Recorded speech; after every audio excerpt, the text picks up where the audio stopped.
Hello, and welcome to the I'm Not Okay podcast.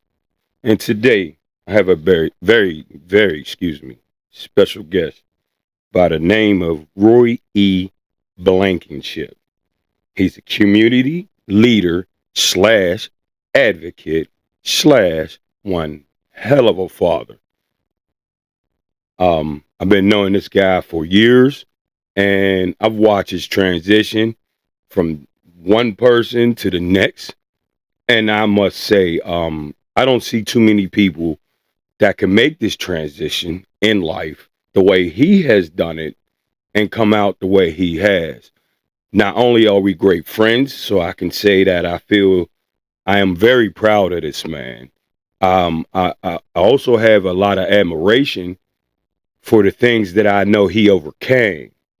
So, without any further ado, the understanding of our conversation and topic of today is Black voter engagement and what it means to our culture to withhold your vote, to get out and vote, and to teach politics amongst those who may know or are unknown to the factors of what politics even mean. So, I ask that you sit back, relax, and let us take you on a black journey on the political stage. You know, the last thing Dr. King said to me before he was murdered, Martin said, I sit here deeply concerned that I suspect we are leading our nation on an integration trip that has us integrating into a burning house. Most of the politicians I know of make promises only to walk into the places of power and then deny us.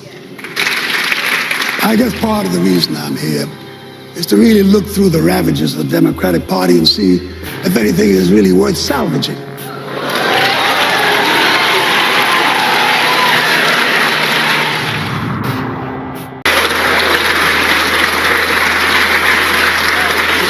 Get him to the stage. I've been a Democrat all my life. I have no treaty with the Republicans, nor do I really seek one. But the Democratic Party was not always our friend. As a matter of fact, a lot of what we had to struggle against was in the possession and the power of Democrats who came from the South. And when we showed them the tenaciousness and the conviction and the sense of great purpose that the people of this nation had into transforming our condition, all those Democrats from the South ran off and became Republicans as an act of punishment for what we were trying to achieve as a people. And that punishment continues to play itself out. What eludes us is the bankruptcy of the action itself. This country reveals its moral decay every day of its existence. Our prisons, the largest prison system in the world, are filled with those who are the victims of poverty. The women who are disenfranchised, young teenage mothers, are victims of poverty. Poverty is knocking at our door all day long. It sits in the mirror for us to look in every morning. When we look at what's going on with the schools in this country, we build more prisons than we build schools. We have more young black men and women in the prisons of America than we have in the universities. Poverty is in our face all day long. Why is everybody behaving all of a sudden like this is some great revelation? He is here? Are they both here right now? Yeah. And I'll tell you something, there's a lot of people out here who are really pissed off. We are angry, we're upset, we're sad, we hold our children, we wheel our wheelchairs, we look around for some comfort, and we don't find any. Well, we have to look to ourselves, because I think the last frontier of truth and hope in this country are the people themselves. And when I move to these places, I see American policy written on the walls of oppression everywhere. We don't need an independent committee to find out what happened and what is happening to this country. Our last independent committee told us. And Bush and the arrogance of these people to go off again and play the same scenario because they know that we ain't going to make a difference for where they want to go has to be changed. We have to give them a call to a new awakening. We know what they do when they suspend minimum wage and go out and get immigrants to come in and to do the dirty work. And in suspending the minimum wage are setting black people and brown people and immigrants and men and women against one another when we should in fact be uniting. So I would hope that while the Black Caucus celebrates this moment, while we have all these wonderful black leaders and our white progressive associates,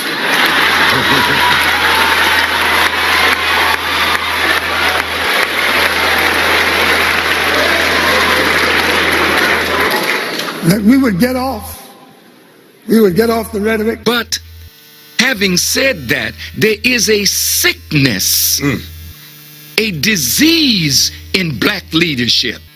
Because of this sickness in us, that if they don't approve of us, we do not approve of one another. That leadership, that quality of leadership that will only keep their hand in our hand as long as we don't step out of line with white folk. That quality of leadership must be overthrown, and a quality of leadership must arise that will never disrespect and be ungrateful to the masses of black people and never compromise principle because the former slave masters and their children are in the house. Black people, no matter what we say or what we do, we respond like this. I wonder what Massa gonna think about that. That's a Negro syndrome. So black leaders can't speak as forcefully as they could or they should because I wonder what Massa gonna think about that. Oh Lord, have mercy. Massa giving us money. And Lord, if I say too much, Massa gonna stop giving me money. So I can't talk like I know I should talk. And that's why they, like Nicodemus, they can meet Jesus in the dark, in the back, and say, I'm with you, brother. But when it comes to leading our people, they can only take us so far. And that's why that young cadre of leadership, those stars that are being born in the darkness, they must rise now and come forth without the poison of loving others more than you love yourself. Without any further ado, Roy E. Blankenship. What's up, listeners? How y'all doing? Of course, my brother just introduced me. My name's Roy E. Blankenship Jr., community advocate and community leader. It took a lot of time for me to grow up in my life. I've been through various bumps and bruises to get the knowledge of where I want to be as a husband, father, and a fellow community resident that lives amongst my brothers and sisters and others, and what kind of society I want to see myself in. I'm here to talk to you about voting. It's a big misgiving or myth happening in our community where some of us are talking about they ain't gotta vote. I don't want to vote. What does it matter if I vote? If I do vote, what am I getting for it? First thing I can tell you that you get for it is empowered. Walking out your house every day. The things that you do in your life every day matters. All of that comes from, at some point in time, somebody cared before you to get civically engaged. Can you explain to me or to anybody listening exactly what do you mean by engage? Okay. In the world of nonprofit world and also the political world or the world of our larger society as a whole. Anytime someone decides to do some work or participate in events that are for the people and that deal with the rights of the people, that's called civic engagement. It's sort of similar to back when you was in high school or some of us in school that does what's called civics. It's just the topic of knowing what's happening in your government, with your government, and what you can do to play a part in all of that. Great.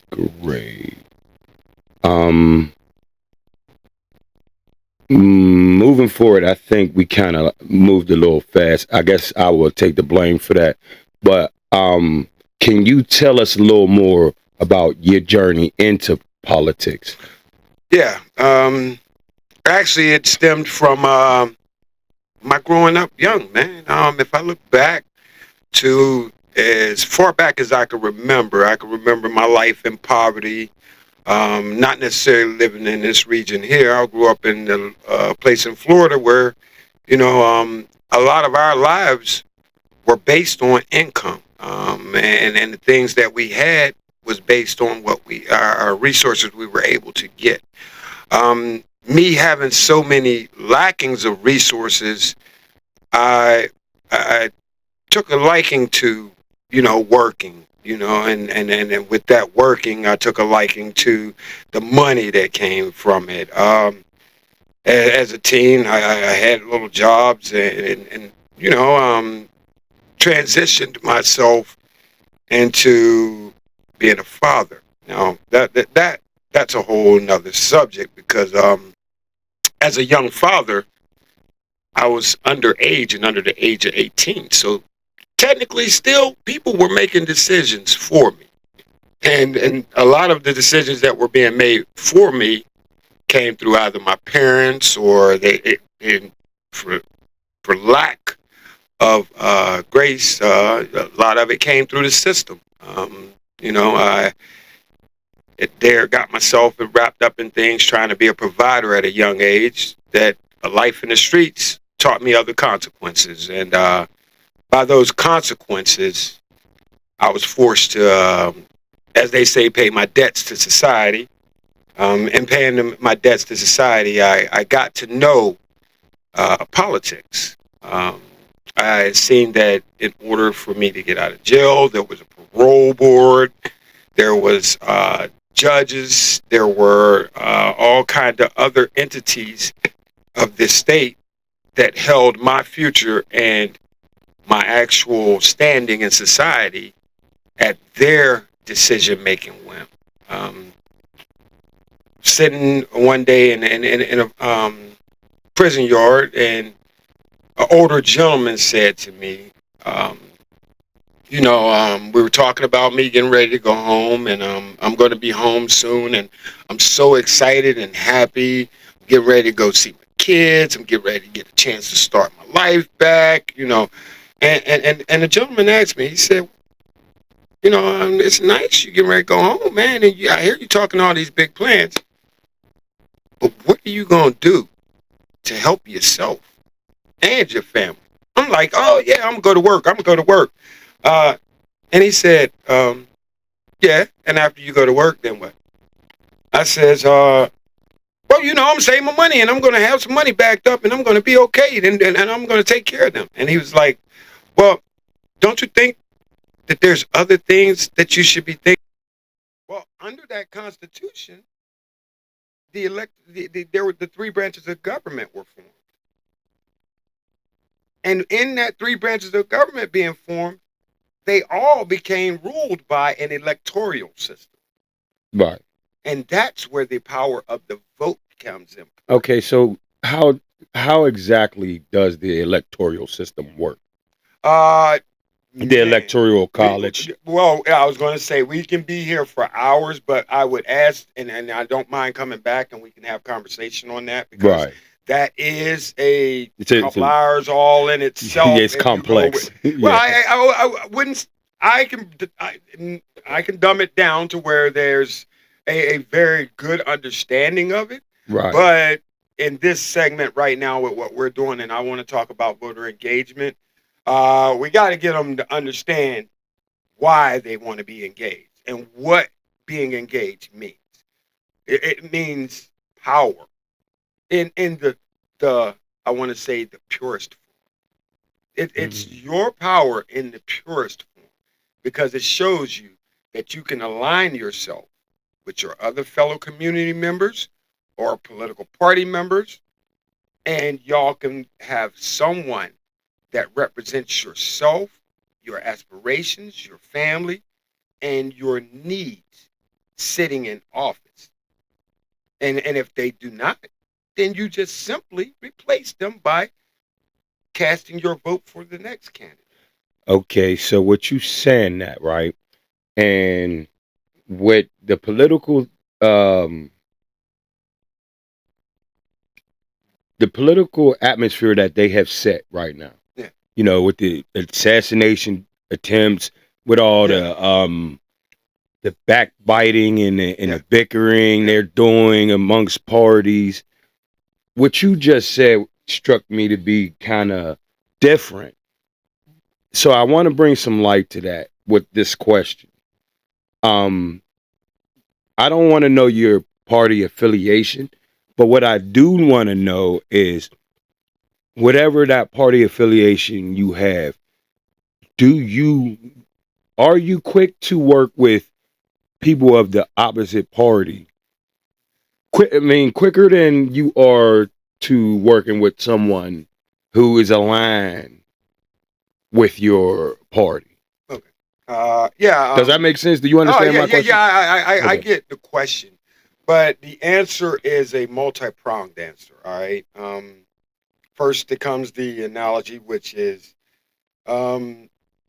say, I'm hanging with the Crips today. You know, we out on the block and we doing our thing. You know, we go to the corner store. My little cousin's the baby blood, right?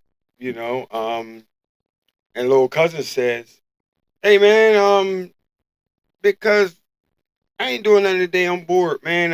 Is it possible, you know, you lend me a couple dollars?" And I say, "No, man. How about so I can get me something to eat?" I say, "No. How about we bust out a grill real quick and put it on the block, and you can come and have something to eat right here, and we're gonna feed everybody, break bread, right?" Like, it's not about a party per se.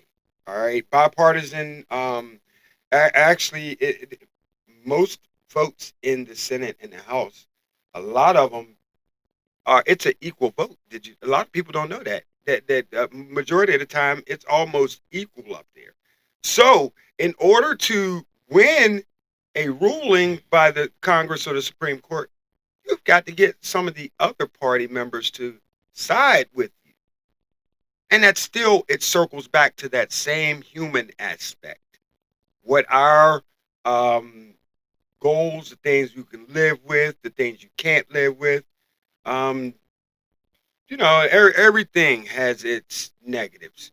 This election and most elections are only going to play off the negatives in order to put fear into you to not vote for a person or to You're have absolutely you right with that. not like another person so you Right. don't vote in that direction. Right. So I never get Fear tactics. yeah, I never get too far back in that because in most teachings in our culture, we were taught that technology and um, I want to say information, false information propaganda was what was based to break our culture up. Right. You know what I mean? Like, so now that I'm voting doesn't mean that I can't tell a snake when I see a snake. You know what I mean? Right. Like, it doesn't mean that I can't pick up my phone or go to my laptop and I can't Google these people and do the reading myself. What most fail to do is they don't want to do the necessary work.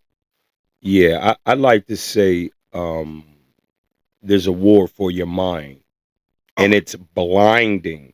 It's been I know the statement seems similar, but it's different when you add it's blinding Yeah. because you can see it. You can definitely see it, but it's so bright, you just see the shapes of it. You got to turn the contrast down to be able to actually see the picture of everything that's going on, if that makes sense. Can I elaborate on that? What you Yes, just sir. said, too? Yes, Because sir. I have to emphatically agree. All right, and that even goes with voting right now, because that's part of one of the subjects that I wanted to reach my people on, was that we are so engaged in propaganda and bullshit. Excuse me, I'm sorry I had Nah, to say it, this is but we're grown. our faces. We go to sleep to our phones. We wake up. We ignore our kids for our phones. We like social media and the ability to post something or be felt and heard through social media has become more important than us paying attention to what's happening in our daily Ooh, lives. man, you hit And voting yeah. right now, this election, while this election is happening, I'm watching people post the craziest stuff. Like, dude, do you not know that your family's future is on the line, and you're worried about how many likes you got for a umbrella picture? Yeah. You know, or you done been in a cookout and you worried about an outfit. I didn't know. Well, I didn't figure we would have to talk about this, but since you brought it up, I think we need to give it just a few minutes of context. Yes. So, with that being said, can we talk about these projects and these agendas and what your understanding of them are? Okay. Starting, I guess, with Project 25. Okay. Now, unlike most people, I'm not going to allude to the Donald Trump is Project 2025. He's the devil. What I will allude to is that Project 2025 was created by a consortium agency, which is its own entity, and they're like a big think tank. Okay, like we have other think tanks. What they do though is that annually, in the course of time, and they do this for election years and build their data up until then, is that they make recommendations and store data until that, and put it all in a nice summary to be presented by their organization to the possible sitting president or the presidential candidate. And usually it goes to the president sitting. A lot of people don't know that these projects by the Heritage Foundation have been being implemented since the 70s. Oh yeah. Yes, these have been going in. And I was wanting to look into that, but I just didn't have a chance with everything going on. But I was wondering, how far does the Heritage Corporation go? They have like, and you just gave me some standing text in politics. My God. Now, what we fail as people, right, is most of us can count on one hand one organization that you know you can call and ask what's going on. And that's a problem. If you don't know a organization that's going to be there for you and your rights, you have a problem here in America. Because there are thousands of organizations, some black-led, some aren't. You know, you have the NAACPs, you have the Black Lives Matter. Look, that's both scopes, because one's got white people running with it, and the other is supposed to be solely black ran. So, you know, but what I will say is that those organizations exist to reach out and do your own homework. Stop walking the block waiting for somebody else to wear the next pair of Jordans before you go stand 2 hours in line to get them. You know what I mean? Like be the one to cop the Jordans first. You know what I mean? All you got to do is make that call. Get involved. Because last I checked, 18 carton of eggs is like $5.60 something. That's here. It's way more expensive in other states. But we get it. But what I'm saying is that is controlled by those officers of our government, right, that allow embargoes and manufacturing trades and tariffs to happen. That is all control. You can control the price of eggs by going to push a button. Ain't that simple? Who'd ever thought that? You can control the price of that milk. The stock market. You know. Hey, listen, and there's tons that are going to continue to make money off your ignorance. Right. That's why. That's why I said that. Like our community, that's what that is. That's exactly what that is. I know. Right. That can be taxed, overtaxed, and go and still ask, give me some more. Help me, please. Yeah. Yeah. No. It ain't even about help me. It's about Jordan. When we was young, how much Jordans cost? It was about $1, right? Buck. Less than that. They was $60, $70. All right, then they went up to $1. When they got to $1 in about 10th grade, they was like $1 something. Now they 20, 30,000. Like, now, and what? And That's retarded. We are not hesitating to still go get that pair of shoes. Not at all. But you just paid $300 for some Jordans and won't go get them kids some eggs. And then you want to cry about it. But when the time comes, November 5th, and now we even have work to get early voting happening, you can't even sit at your house and fill out a mail-in ballot. If you're too busy not to even go to the polls that day, you can send a mail-in ballot. We have tens of thousands of black people that have gave their lives. And white. I'm not even going to, because there was whites that died right alongside us to see you be able to vote. And you'd rather take a pack of them games, roll it up, and like Eddie Griffin said, smoke a blunt and everything just disappears. The bills, everything. Like, no, it doesn't happen. When you're done with that trauma, your self-trauma bonding, the problem's still gonna be there. Right. Sorry, I'm sorry to go off, man. No. Speak your mind, bro. That's a part that our people need to get in line. Right. Man. We need to get out here. Listen, when Obama had these voters show up at the polls, it scared America. It scared the soul.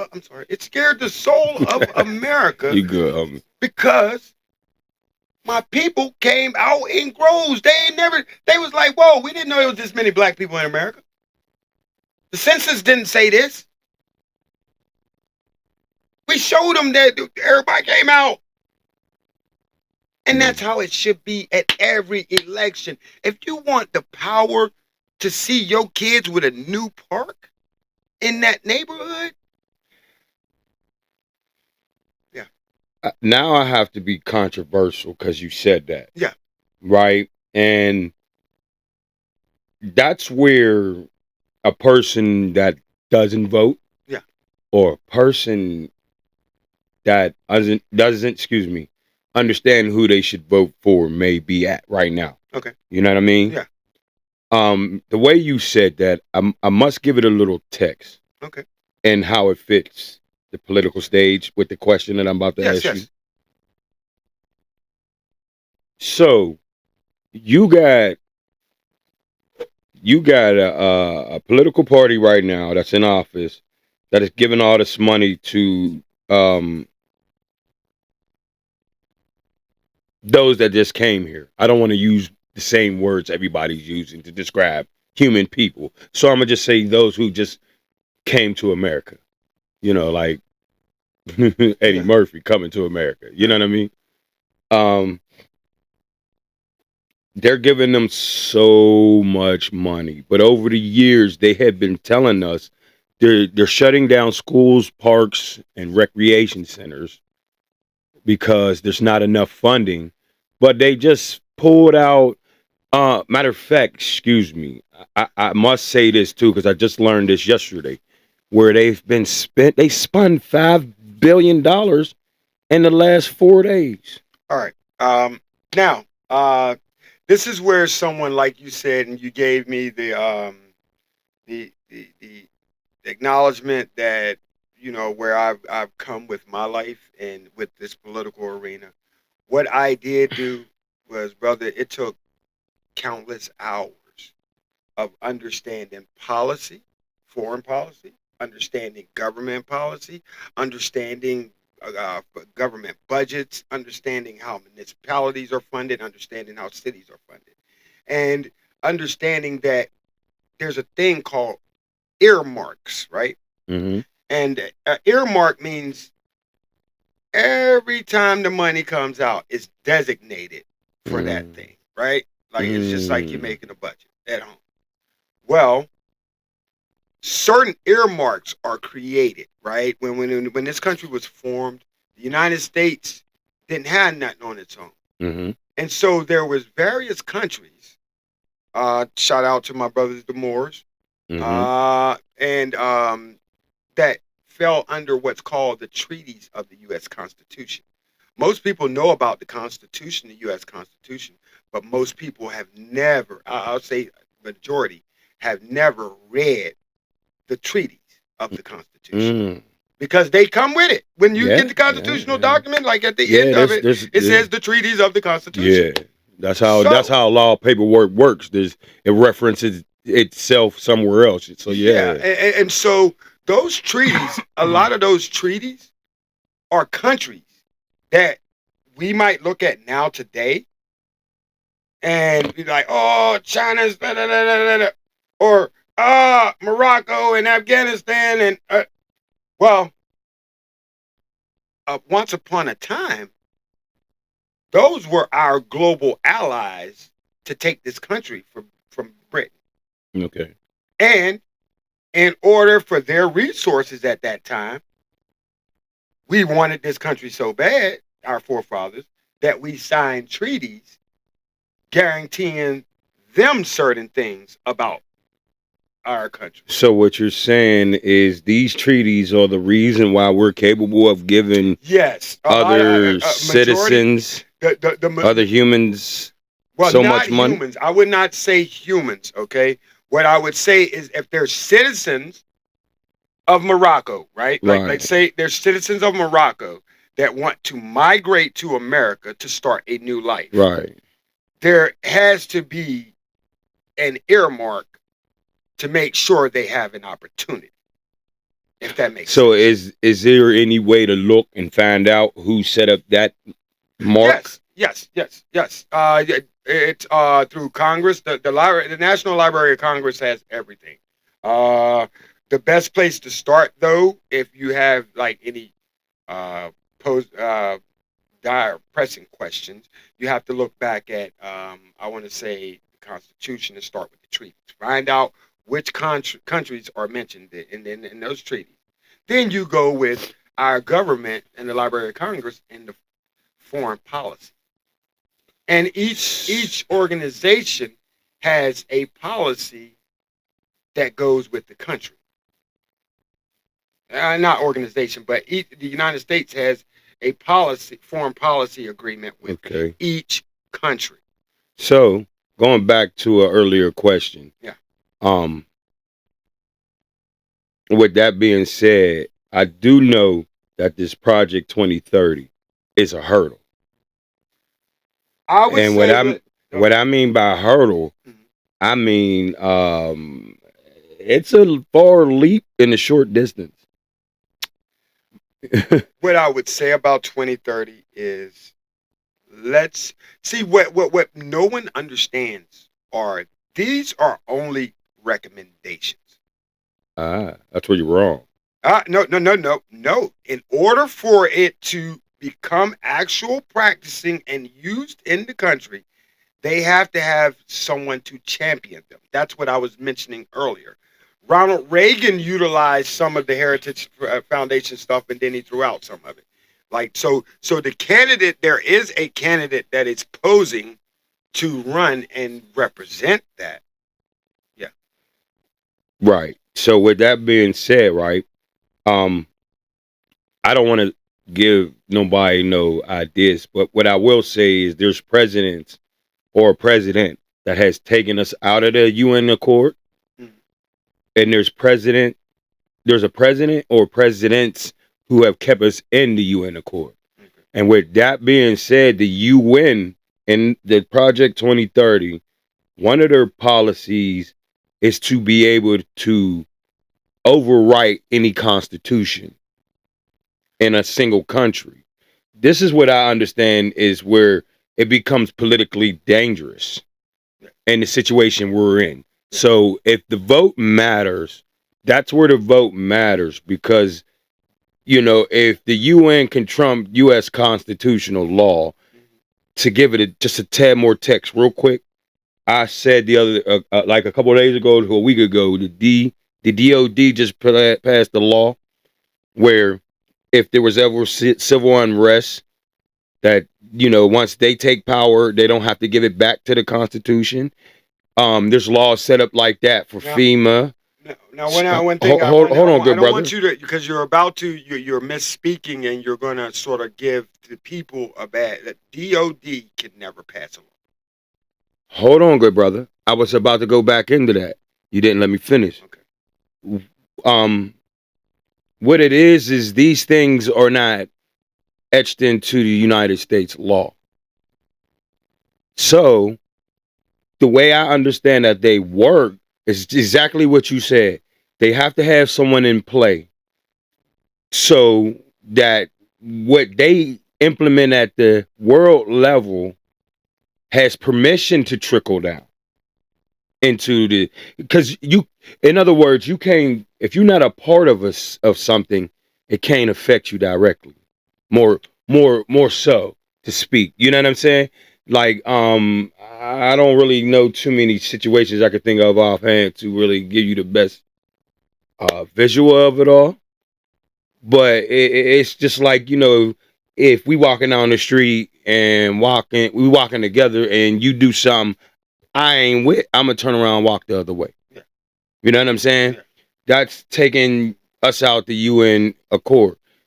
But as long as we stay a part of this, then we're saying to them that we are, we're a party to it. Yeah. Right. And, within, I don't know if you know this, and I know there's very few people in the world that may even know this, which this is rare. So this is why I have to say this, because the UN doesn't normally meet but once, twice, maybe 2 or 3 times a year, if that much. They have met the last 6 weeks 4 times. What I will tell you is that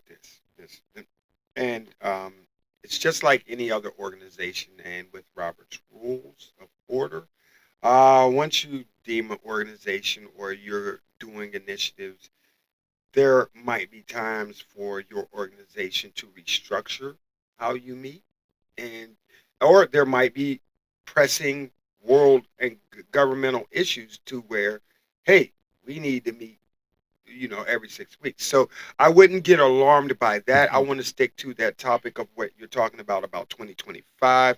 I want to stay to the topic of why people should be voting, because whether we're the UN thing comes into play or not, that's all for trying to foresee the future when we need to focus on what's right in front of our face. We got. But that is good, brother. We got an election in less than 8 days. That's going to affect how our lives, society, and world functions as a whole. Okay, can I say this then? Yeah. Okay, the UN, they just met in September. Yeah.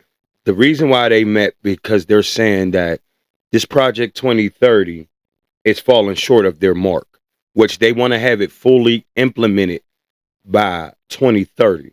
So that means within the next 4 years, their system has already started. So with that being said, this election here, it's the catalyst.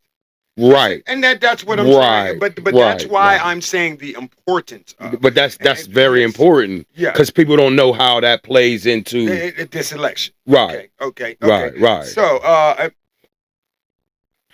we're not going to belabor the people too much, and we will definitely be back at this, because I think this gentleman has a platform and a lot of topics that we can go over as a people and as a unified cohort nationwide, what we can do is have the conversation, empower each other, inform each other, and we will do that.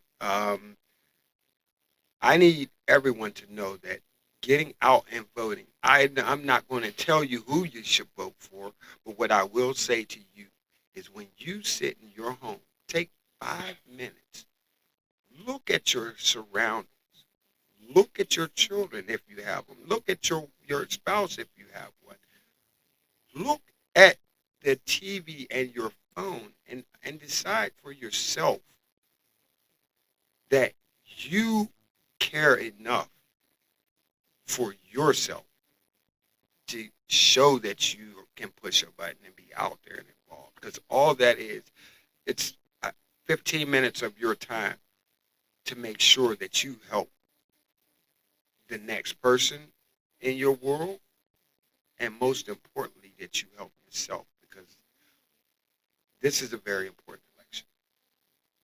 And as a man, a black man and a father, they'd have to take me out of here to keep me from voting.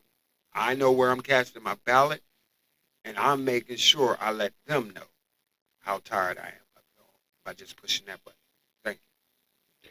Well, I must say it's been a rather enlightening conversation to have with such a good brother as yourself. You know, we touched a lot of topics, and we gave people a lot to think about, and that's very enjoyable. You know, knowing that people can walk away with a little better understanding of something they didn't truly understand. And You look, most people know, I got a Facebook and I got whatnot. I don't care Right? who You want are. to give them that information? On Facebook it's Roy Blankenship. Instagram it's Mr. Roy E. Blankenship. And so either way, man, feel free to reach out, inbox me, man. And most of you that are local will see me in spaces and places, man. So I'm always open for conversation. I'm always open to help share resources. So please, let's empower each other. Thanks. Great. And with that being said, I would like to give you my own final thought. I want to start by saying, I guess your vote really does matter, but how you use it is solely up to you. I don't want to place no ideas in front of you, and I don't want to take no ideas from you. What I do want you to do, however, is sit down and go over the history of the vote and the history of the understanding of where the vote is going to go for the future. Because with that being said, you got to understand that the system does not work for everybody. And we have to figure out how to get the system to accomplish that. And we So- can only do that by voting, brother. So, with that being said, I want to give you this thought. And I'm going to say this more than once because this is a very powerful statement, but this fits your political stage like no other statement shall ever, because this is what you're being, distracted from. And that's the power you have at this point. With that being said,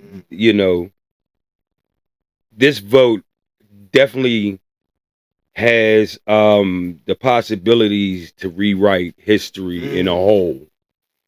And I say that because this generation, like I say this, and I'm gonna say this again, but this generation has what no generation in history has ever had. And that is such knowledge and wealth at the same time. So this voting era will define that for the next 100 years. Because you got to look at it this way. You gotta look at it this way, right? With every evolution in life, it tends to happen for 100 years. The last industrial revolution was when? You understand what I'm saying? We're living in the age of AI. So just imagine the power behind AI and what it could actually be used for if the powers to be are really there for the people. You know, and if they're not there for the people, then it's for the people to demand it to be so before you can no longer demand it. Amen. So I don't know whether voting is going to get you there, and I don't know whether not voting is going to get you there.